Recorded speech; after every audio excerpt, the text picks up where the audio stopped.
Hey everybody, and welcome back to Cash's Corner. I'm here again with my good friend Jan, and we got a couple of great topics to talk about today. Well, Kash, why don't we start off with a new article this time by Hans Mahncke and Jeff Carlson. And this is quite incredible. I'm just going to read the full headline, but it speaks to something that you and I have been talking about quite a bit in the past. Here's the headline. Scientists who were instrumental to COVID-19 natural origins narrative received over 50 million in NIAID funding in 2020 to 2021. So, basically, these guys jumped in. They looked at basically the funding, the details of the funding that had been put out during these years, and they found that a number of very, very prominent scientists, like 3 of them were actually involved in this proximal origins paper that basically set the narrative that the lab origin or possible lab leak, that's all a conspiracy theory. These people were involved, right? In this paper, and a number of them appeared to have gotten a lot of kind of a boost in funding. I don't even know where to start because it's such a problematic issue in government, and I'm glad that Epoch Times does a great job covering this issue. It's critically important to government oversight, and we'll talk about that in a second about holding people accountable internally in government. But as a guy who was in all 3 branches of government at one point in his career, we sign on to these agreements when we sign up to serve that, you can't do anything for yourself, pecuniary monetary gain. You can't sort of go on the side and have alternate revenues or get funding for your programs through the process that's just not outlined like it is for the NIH stuff. And that's what most people don't dive into, because I don't think before COVID, Jan, I mean, how many people even knew what NIH was, right?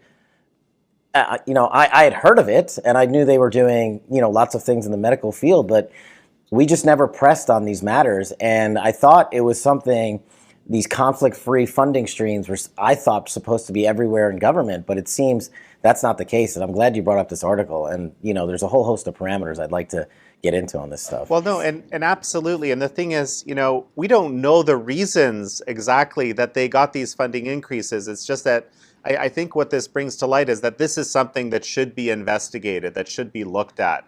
And maybe this is actually where we can start is, when such information comes to light, for example, because we know, for example, that this narrative of natural origins was unreasonable scientifically, right? That's at least that we know that much.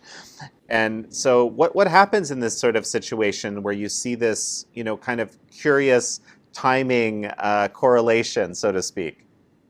And I think you're right. And I think we should say at the outset, it's worth investigating. It's worth looking into. We don't know the details behind it, so we can't jump to conclusion and say everything they did was bad or not by the book. I want to be upfront about that. It just looks very suspicious. And typically what happens is nowadays you have, fewer and fewer great journalists, but they break a story like this, right?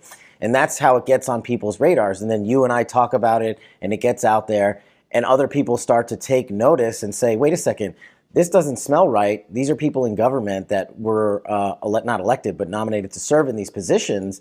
Are they doing everything by the book? And there's a couple different avenues you can go here, Jan. And I've had some experience on the Capitol Hill side of things. It's called constitutional oversight, right? So what happens is there's committees on Capitol Hill.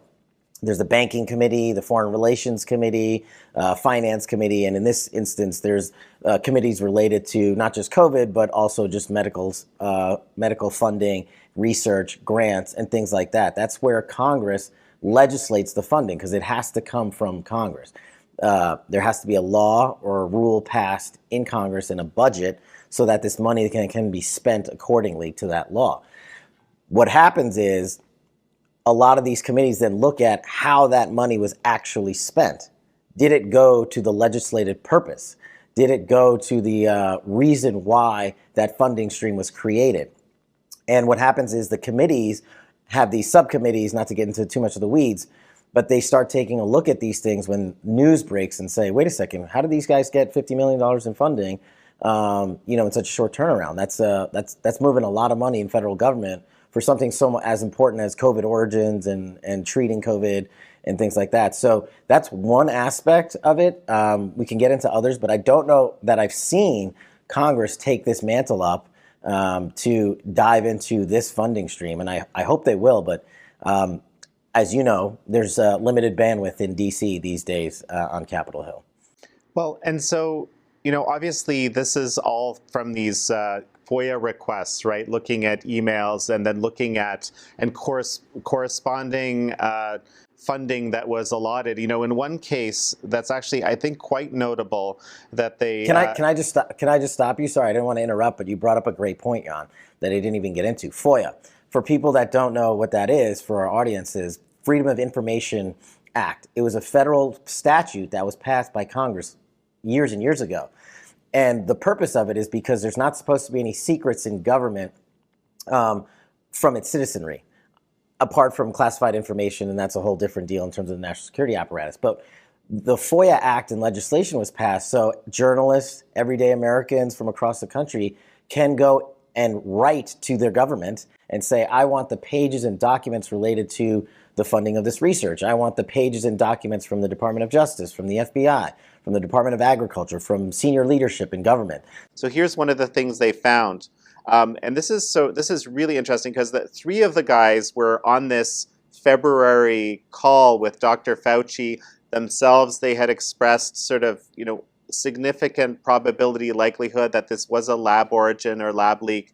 But then later, Right. that this proximal origin, that same day, the first draft of that proximal origin paper was written by a number of them, basically saying, no, that's impossible. It has to be natural. The fourth person who's cited in this article is actually Peter Daszak. And what's really interesting is that the timing of his grant, actually, it comes very shortly after President Trump had actually revoked his previous grant from NIAID in April 2020 because of his basically connections with the Wuhan Institute of Virology. Yeah, and I think, man, there's so much to unpack there. The layers of investigation that need to happen here. How did this funding stream come about so quickly to these individuals for such an extensive amount of money? How did they specifically tailor funding to support their research so quickly? Those answers aren't going to be had by just sending one or two individuals to Congress to testify before a public committee. Those answers are going to be had by the documentations of the applications for the grants, which is also you can get through the FOIA process, interviews of these individuals, which I think should be subject to interview and say fully to the American people and explain how did they get these tens of millions of dollars in total, and then what did they do with it? And were they biased in trying to get this funding stream? That's the kicker for me, Jan. It's that you're taking American taxpayer dollars and you're saying, okay, is it appropriate to use that money? Are we doing what Congress legislated that money to go to? And is it serving the function of the American people? And if it's not, and if there's some sort of mischief, for lack of a better word here, or foul play, then we're talking about a lot of money. That's not how research and grants are supposed to work. You're supposed to bid for it. You're supposed to have a nexus to a government purpose for it. And then you're supposed to put out the research that comes from your work. You're not supposed to sort of reverse engineer it and say, hey, I have a specific expertise in X, Y, or Z, so we're going to take that $10 million and use it for X, Y, or Z. I think that's what ticks off so many Americans. And if that's what's happened here, then I think this is a breaking news story.